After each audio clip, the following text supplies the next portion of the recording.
Um, so a couple things to remember about situational play with the bomb plan. Okay, A, time is your friend. Okay. B, think of the bomb as another player. Okay. And then lastly, leverage, which is probably arguably the most important part about having a bomb plan. Okay, so I'm just going to grab a few things in game. Okay, I'm going to set a couple commands just to make sure I have that stuff at my disposal if needed. And yeah, we'll hop right into it. And we'll go over a couple things, like I said, that are very important. And if you have any questions, feel free to ask. And again, if you miss something, as always, all my lessons are on YouTube. Okay, I try to cut and record everything that I do. That way, if there's something of great value, of great importance, you guys can always go back and check on it. Okay. So, anyways, the question again, guys, and let me scroll up on chat. That way, we can actually take a look at it. We'll do it this way. Should show up. All right, it's right here. Okay.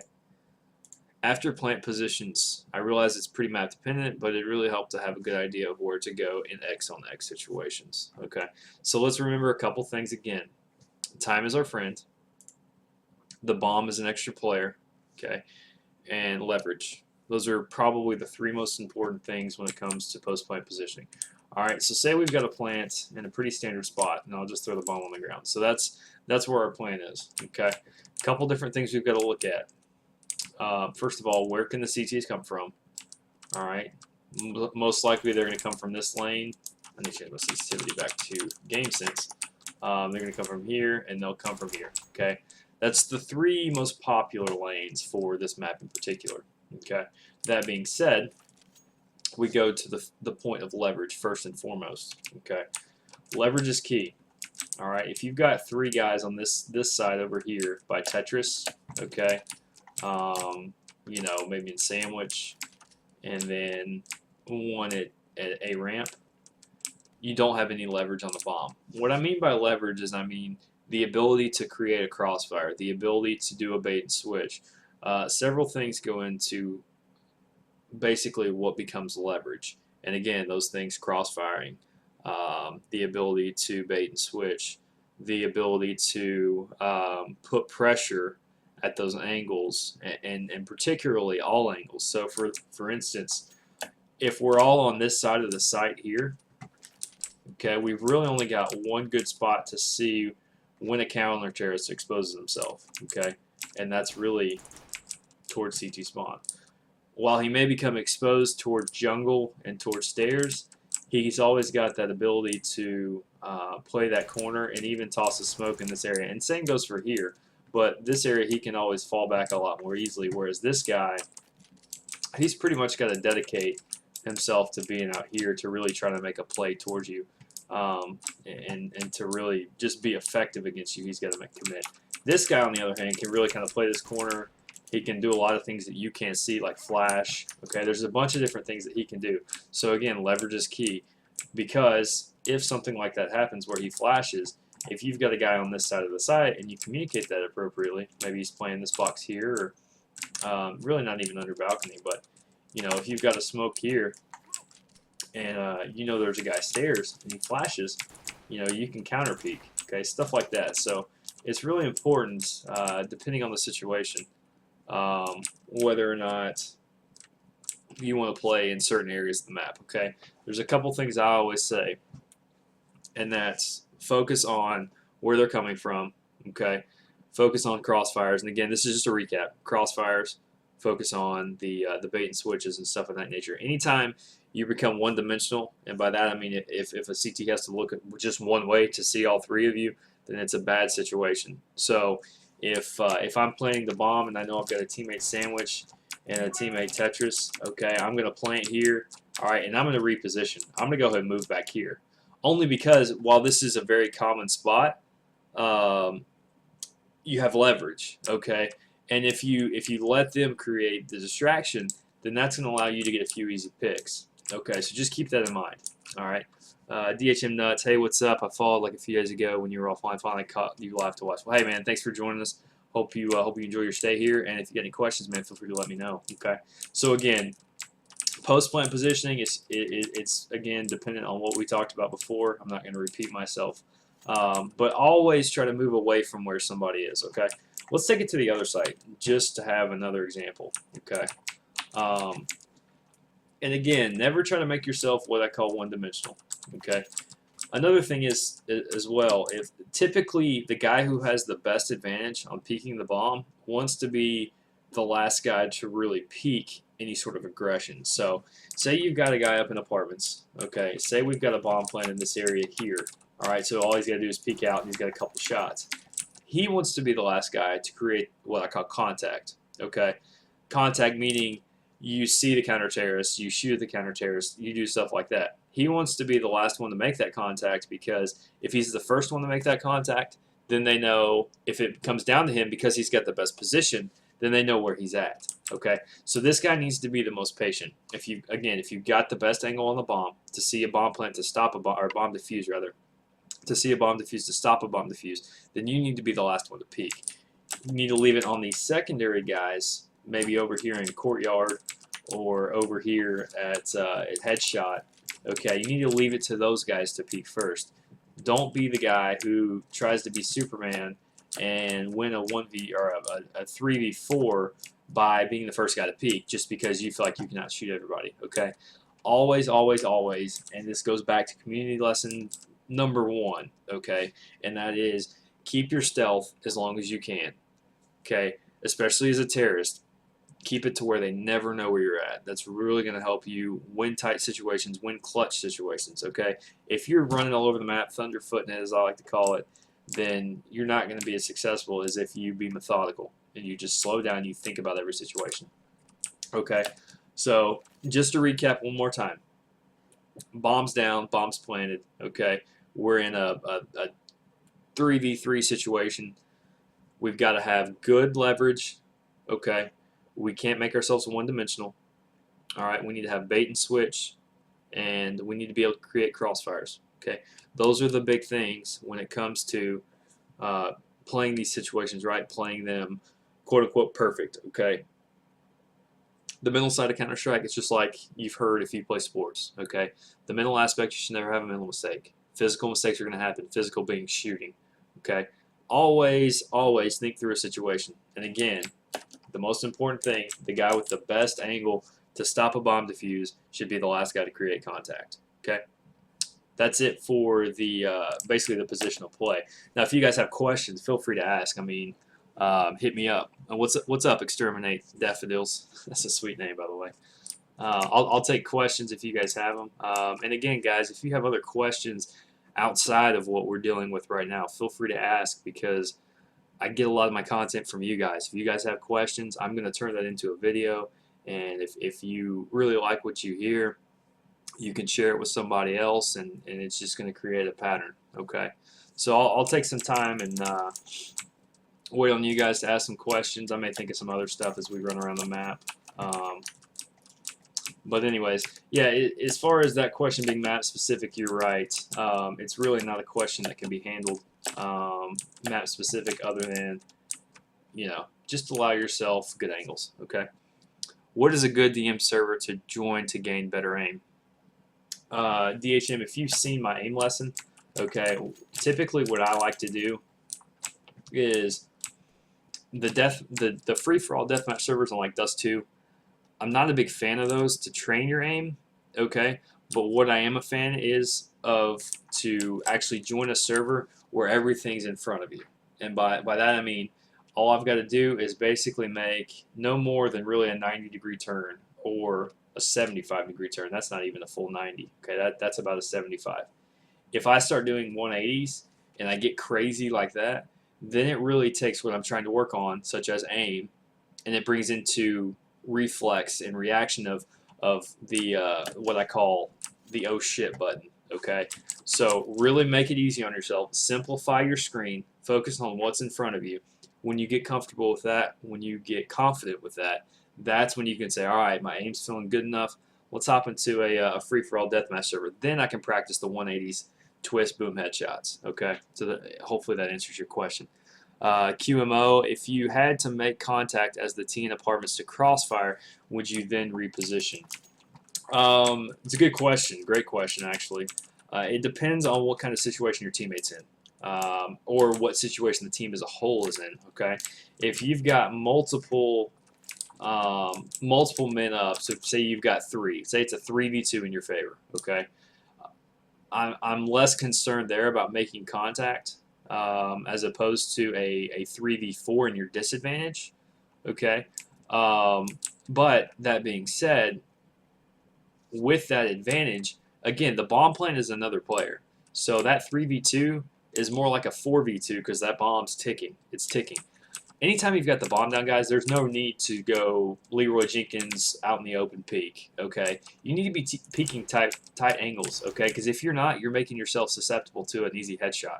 All right, so peek tight corners, okay, tight angles, and really, I mean, if they know you're there, the man, I'm going to say be aggressive, but be tight aggressive. So just like poke. Use that peeker's advantage, that little glitch of I can get out there, shoot 2 shots before he can even get 1 off, okay? So no, I wouldn't necessarily reposition, as repositioning becomes hard in this situation, because really the only repositioning you can do is move backwards, okay, and move you further away from the bomb. Okay, if that makes sense. Now, if they're coming from catwalk, yeah, it's obviously situation dependent. But even then, if you've got a guy a headshot, you create leverage. Okay, but if you jump down to van, again, you become not really one-dimensional, but close to one-dimensional. Okay. How can you determine when's a good time to push to catch rotators, i.e., bomb is planted, you push through market to try and kill someone with their knife out in CT rotating? I think that depends on how you gained access to the site, Messy Hairs. Okay, if you gained access via way of killing maybe one guy, and it was a very late kill. So say you guys split cat. For some reason, they stacked A with one guy in market. Okay, say that a guy in apartments, when he's pushed up to that corner, kills the guy in market, but you've already got 2 guys pushed up cat. You get a quick bomb plant, and they're really least expecting it. So, i.e., they haven't had time to rotate. Then that's a good time to push. Now, if they've seen the play developing, then really you don't want to push because they're probably already going to be to this area. Okay, but if you kill one, and I mean if you kill one and then boom, clear the site within 5 seconds, sure, then you can push out and get to this spot and maybe try to kill a guy here or here. Okay, but understand that you've really got to, it's got to be a bang bang type situation. It can't just be a slow, methodical, all right, we planted the bomb's been down for 10 seconds, I'm going to try to push. No, because once they get to that spot, they're going to have their guns out ready to shoot. Okay, hopefully that answers your question. If I didn't explain it well enough, please let me know. From the CT side of things, if you assume that the Ts are going to hold back on their best position, wouldn't it make sense to send at least one guy behind to flush that position out? That's good beer, by the way. Make sure I understand your question. From the CT side, I think if you assume that the Ts are going to hold back on their best position, yes and no. There's a couple different ways as a CT you can counter that, Daffodils. But then again, if I don't know they have a guy in apartments because he's waited, he's held his position long enough, then I really have no reason to push that position. You see what I'm saying? Now, if he's made contact, a couple ways you can flush him out is make him one-dimensional, okay? Whether it be throwing a smoke there and trying to make him peek here, which that's not his best angle for a bomb plant here, but what are you drinking? Most important question of the night. I'll get back to that in a minute, Pyro Dub. Okay. If you make him one-dimensional, his best angle isn't to peek there. If he peeks there as a CT, we're switching gears. This is a CT thinking. Okay. If we force him to peek his best angle, all right, on the bomb, that best angle is going to be here on porch. Okay, or balcony. This angle is going to be less useful. Plus, on top of that, he can't do anything from that angle because he can't jump out of the window and come around. Okay, so by using that smoke grenade, we force the terrorist to be one-dimensional. So because of that one-dimension play, he pushes out, crosshair set to head level, it's a boom headshot. Okay. Um, and again, there's a lot of assumptions there, assuming he's there, unless you've made contact with him. But as far as flushing him out, Mirage is a weird type of map in that there's not really a quick and effective and efficient way to get to B apartments real fast from a CT rotating from A. And if you do, you run into a lot of potential issues. You run into a potential opper who's in the middle, kind of holding, waiting for someone to push that. You run into problems on this side of the map as well. Maybe they say, okay, well, you know, we don't want that apartment guy worrying about the bomb site. We just want him watching flank. Well, his job may be to just kind of sit here and lurk until he makes contact with someone in the apartments. Then he would be to push here, okay? So as far as flushing out goes, it's hard in that situation. All right, hopefully that answers your question. And again, as a CT, if you've got a smoke grenade left and you're taking a bomb site, there's a couple different ways you can use it. If you know where the guy is, flush him out, throw the smoke, tap the bomb, flush him out one-dimensionally, set your crosshair and go. Secondly, toss the smoke on the bomb, defuse, and just pray to God he doesn't spray you down. If you need more explanation than that, Daffodils, please let me know. Okay. Pyro Dub, what am I drinking? It's called. I just had the name as you said it a minute ago. God, Rompo is what it is. It's a craft brewery beer locally. So hopefully that answers your question. If you've heard of it, it's a pretty good beer. I would suggest trying it. All right, what else do we got? But it is Rompo, and it's delicious. And if you're of legal drinking age, by all means, feel free to join in on Thirsty Thursdays with me. All right. So it's better for the CTs time-wise as well as least risk. You want to be coming in on a pass that you know are good and worrying about the positioning of the enemy after you get there. Yes and no. I mean, if you know they're good, all right, let's break it down this way. Okay. And this is for Counter-Strike in general. It's not just retaking bomb sites. But in order to retake anything or take over anything, and this goes for CTs retaking the bomb site, this goes for Ts taking a bomb site or taking map control, period. If you can almost think of it like a spoon, okay? And you just kind of start eating away, chomping away at their whatchamacallit, their positioning. All right, so if I'm going to chomp away at their positioning, what I'm going to do is I'm going to focus my efforts to the spots that I know are very, very common to be played. First of all being headshot, okay? All right, so I'm going to come out here. If say you've got 3 guys in kitchen, you got 2 guys at the door just kind of holding van, waiting for some flashes. Maybe get a guy window, toss one out here just to make sure there's nothing generator, toss one deep towards headshot. And then, you know, have these guys kind of barge out, clear this, and then work towards. And again, it's biting away. It's chipping away at what the terrorists have controlled, okay? And if you don't see anything there, well, then you just start kind of backtracking. You start working back towards the bomb site, okay? You start clearing these other weird angles, all right? If you start to see that these are clear, that's when you go ahead and go into that smoke play and really force them to be one-dimensional. Or you throw a smoke on the bomb, you get another guy to hold a spot that you may think that there's some guys at, just where you can kind of see multiple angles, kind of peek in tight corners, and you just pop the defuse, okay? So to answer your question, in short, you can go that way. You can go with the angles that are good, but again, just chomp away at the defense. Real question, how do you determine when is a good opportunity to pop, flash, and peek? I see pros do it all the time. Well, understand this, okay? As these pro guys, okay, they know a lot of different pop flashes. They are very knowledgeable, very skilled, first and foremost, and they have great chemistry, okay? They practice 8 to 10 hours a day, sometimes even more than that on what they do, okay? So understand that what a lot of those guys do, it forces a lot of emphasis on teamwork. So those pop flashes that you see, you know, and we'll go into an example. And I'm not saying this is going to be the best example, only because I'm completely making this up. Okay, but say they've got a retake on. Okay, bombs planted 10 seconds ago. They got tons of time to go ahead and retake the site. So they're going to come out here. They're going to have a guy go ahead and position up here a door just to make sure there's no push. Make sure that that angle's clear. Okay. They're going to toss a smoke. And again, this is all hypothetical, completely making this up. Okay. They're going to toss a smoke there. Okay. What that's going to do is create any sort of weird play out of the site, out of the bomb site. Then they're going to have a guy sit back here with a couple guys in position. They're going to toss a nice little pop flash right there. And again, that's not a good pop flash. I'm not saying it is. Okay. And they're going to clear stuff. Okay. But these guys practice these retakes. Okay. They may have a stack where they say, okay, 4 guys are going to go A.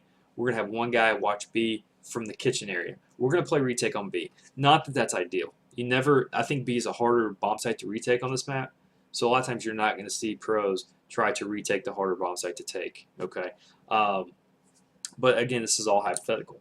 All right. But they may run a set play to do what we've talked about in previous lessons. They may smoke. Okay. They come up here and they may just drop a smoke right here. Okay. Not really there. That's not really what I wanted. I wanted one like right here. Okay. Maybe they have a smoke like right in here, and that's even too far. Let's try this again. 3rd time's a charm. They've got a smoke right here. Okay, it cuts off any sort of view from catwalk that a terrorist may have once the bomb's planted.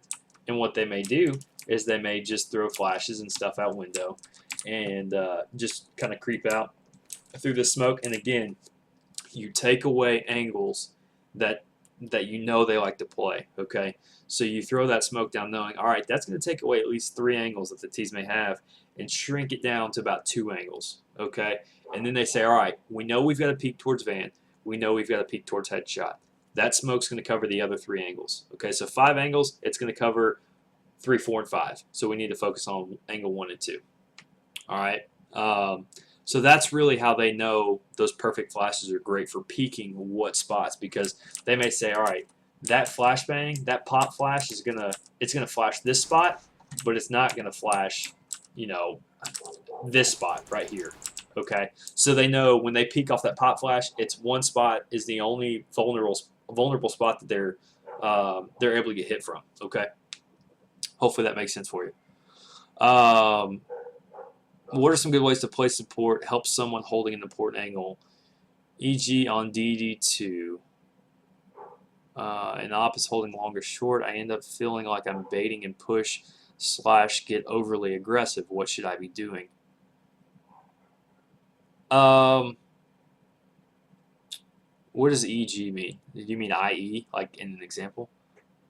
And you're saying on dust 2 an op is holding longer short? Okay. Well, let's do this, all right? Because it's, well, no, we'll stay here. Okay, there's a couple things we can do, and we can talk about it here, all right? Let's say this, okay? We'll just kind of, again, we'll be hypothetical. Everything is made up. We're completely just creating instances. And I'll get to your question in a minute, QMO. Okay, but say you've got an opera holding this angle right here. Okay, very important angle. Okay, because if he misses, it creates a window to throw some flashbangs, a molly, a smoke. A lot of different things they can do if you miss that shot there. Okay, so and me as a support player, okay, I'm going to be in a position to where once he shoots or once he shoots and misses, okay, I'm just going to be ready to pop flash or molly or whatever. Okay, so say that he shoots. All right, I may just come up here and I may just throw a flash high off this wall. Okay, that's going to prevent anybody, and that's a good pop flash for anybody coming over here. Now it's not really a great pop flash. If somebody's here trying to get to this angle, that's going to flash them. If they get a grenade out, then it's kind of going to slow them down and allow the operator to re-peek and hopefully get that kill because the guy's completely blind.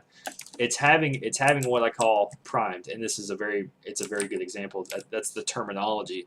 Higher skill level players say it's, you know, have a flash prime for me. Okay. Another good example is Inferno looking down B. If an operator's going to peek B, he's going to hold that corner. Once he shoots, that support player's got to throw that flash, and that way it flashes, and then they can smoke right behind it and deter any sort of push onto that operator, because that operator's going to need time to fall back. Okay, so, you know, you're not necessarily baiting. and any player that tells you you are when you're trying to help them, and as long as you're playing it correctly and not have your gun out. Essentially, as a support player, if that's your dedicated role, then you need to be buying two flashes and a smoke every round, or a flash, a molly, and a smoke every round. Okay, so nades are more of your primary focus as opposed to M4 or FAMAS. M4, get the FAMAS, get the nades. Okay, instead of getting the M4 and one nade, get the FAMAS and get 3 nades. If that makes sense. Okay. Um, so yeah, I mean it's really just allowing that player to the freedom of retreat and the ability to retreat. And if you're not doing that, then you're not really playing a support position. Okay.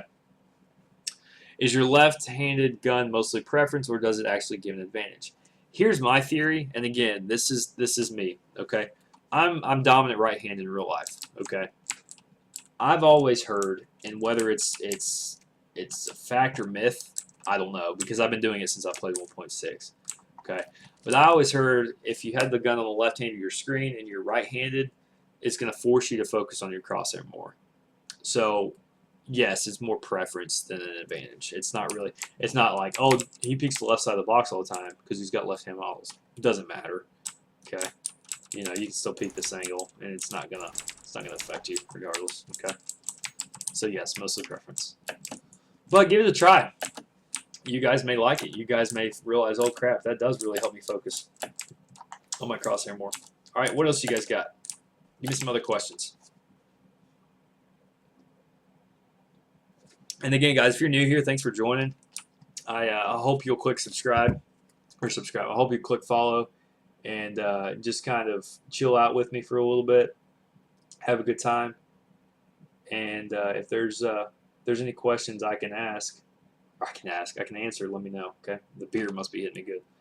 Whoever Mr. Holden is, thanks for the $10. I don't know why my donation didn't go off, but hey, man, thanks for the donation. I appreciate that, man. That's very generous of you. You'll have to tell me who you are if you're in chat. That way I can actually put that on the donor list. And again, I'm not sure why it didn't pop up. I thought that program was hooked up. I know my donation bar's clicked. Yeah, it definitely is. So, do you have a set routine that you personally do to warm up before a pug or scrim? When I was playing competitive heavily, what I really like to focus on was just relaxing. Was really just kind of relaxing my mind more than it was my body, because typically when I got into matches, I was able to put the aim on the back burner. Aim was never my focus, because I was always the strat caller. I always try to put players in positions whether I was still alive or dead. Hey, Pyro Dub, thanks for the follow, man. So essentially what I would just try to do is whether it be surfing, I'd get in, I'd surf for 10 or 15 minutes, listen to some kind of chill music, just relax, and free my mind of whatever. Maybe we had a bad scrim before, or maybe we even had a good scrim. I'd try to think about, okay, what went well with that, or why didn't we play well? And so I would really kind of think through situations like that. I think if you deathmatch a lot before a match, I think, again, it takes that aim and it takes it to the very forefront. That's not the goal, guys. The goal is to put that aim on the back burner, because all your practice and your preparation before that match is essentially what's going to allow you to compete and to be effective. So what you don't want to do is bring that to the forefront, because, again, at the end of the day, you guys have got to watch the aim lesson first and foremost, because I'm bringing up points from it. It's muscle memory, okay? If you start focusing on it, okay, it starts becoming more of an effort. Okay, muscle memory is not an effort. Muscle memory is what you practice daily. Okay, so if you have good practice habits, all right, and I'm not talking like scrims. I'm talking going through your training aim CSGO map, going through your 20 minutes of aim map practice. Those are where you build the good habits. When it comes to scrim, man, throw that aim on the back burner. Just freaking play. Enjoy it. think about the mental side of Counter-Strike, because ultimately that's going to be what elevates you to the next level. Okay. I play left-handed because I heard if you're right-eyed, it obstructs your view less. It's a good point. I'm right-eye dominant as well, Pyro. So that I've never heard that before, but it may be good. I don't know. I mean, guys, try it. It may work. Okay. You talked about bait and switch tactics earlier. Is that something that just happens organically, or do you need to communicate? I'm peeking from the right. Be ready to come out when I leave, etc.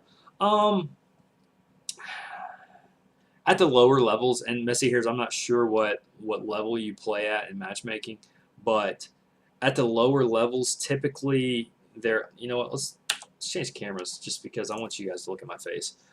That didn't sound conceited at all.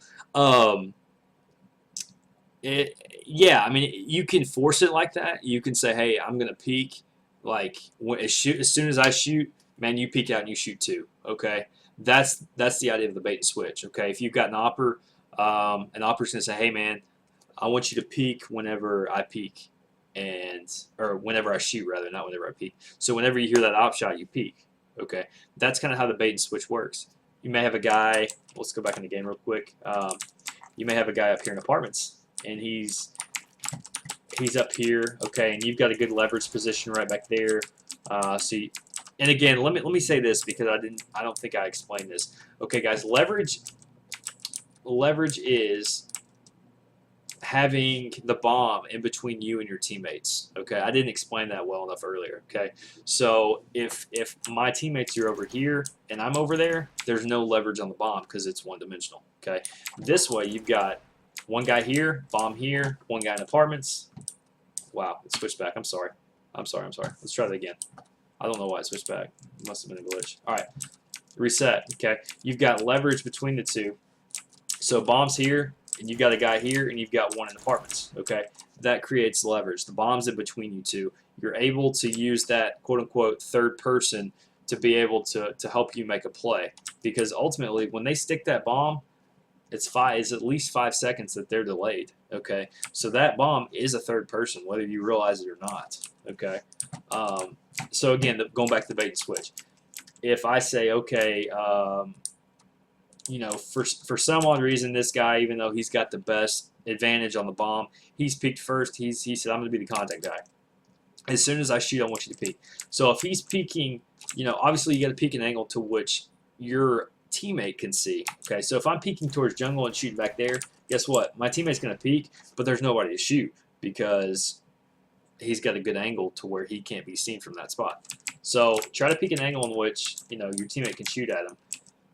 And then from there, take some shots, play with this guy, and then this guy right here, all he's going to do is just pop out, boop, dead. That's a proper bait and switch. Okay. So I hope that helps. So Messy Hairs, yes, it can be organic, but at the same time, it can be, I'll call it forced. Okay, for lack of a better term. All right. What else, guys?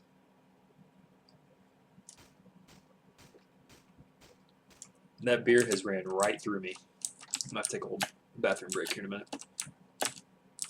I like how this little chat turned into about a 10-minute discussion or 20-minute discussion. It's good, though. I like it, man. I like it. I hope you guys are learning something. All right. Do you use a practice config you use to warm up? Do you have a practice config you use to warm up? No. Here's the thing. And I'm not sure what you mean by config, but here's what I do, okay? Matter of fact, let me pull my OBS up a little bigger to where I can see it, okay? Let's take you over to the standby real fast. And matter of fact, let's just do this. Let's add a new scene, and let's just go camera only, okay? So bear with me a second. My mug's going to be huge, so just bear with me for a minute, okay? All right, so here's what we got, and yes, I need to shave, I know. All right. Here's what we got, okay? My mouse and keyboard are always in the same spot. Let's see it from there. Every time I play, okay? So I've got my keyboard here, and I've got my mouse there, all right? And every time I play this game, I'm in the same position, okay? Whether I'm surfing, whether I'm doing my aim, whether I'm doing a scrim or whatever, okay? My keyboard and mouse are always in the same position. So I don't know what you mean necessarily by config. The only time I use a different thing in my config is with my sensitivity, okay? My sensitivity will change to 8 when I surf. That's it, okay? But I'm surfing to relax. I'm surfing to loosen up my wrist muscle, okay? Because a lot of times, believe it or not, guys, you get really tense through here, okay? Especially if you're a wrist player. Your forearms will get tight, okay? Your your ligaments in your wrist, if you play too much, will get tight. That's why you see like a lot of StarCraft 2 players and stuff like that. They wear like braces essentially when they're practicing because they've got tendonitis in their arms. So it just helps me kind of loosen up my wrist muscles because I'll surf, and with such a high sensitivity, I'm able just to use my wrist, so it helps me there. So no, to answer your question, let's move this camera back over here. It's easier to see what you guys say and look at the camera at the same time. Okay, so really config, you don't want to change much. Keyboard setup, again, guys, it's muscle memory. The more I start tweaking with little things, it's going to affect my muscle memory because I've trained myself to do something a certain way. Okay. Okay, now if you're talking about that, yeah, what Messy Hair just said, if you're saying something like that, yes, I do. And as a matter of fact, what I can do is I can create a notepad document that you guys can copy paste in game. So essentially, all the commands I use are what I use when I got in game. Let's kind of go up here.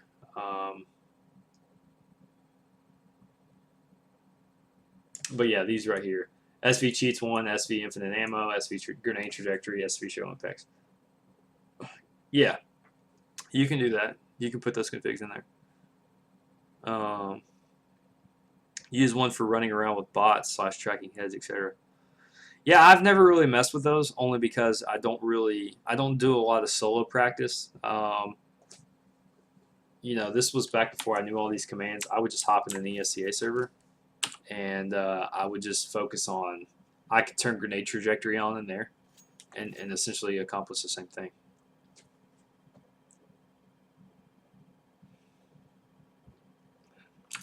Guys, again, if you're out there lurking in the channel, thanks for joining me. Hope you guys are learning something. If you got any questions, man, feel free to speak up, okay?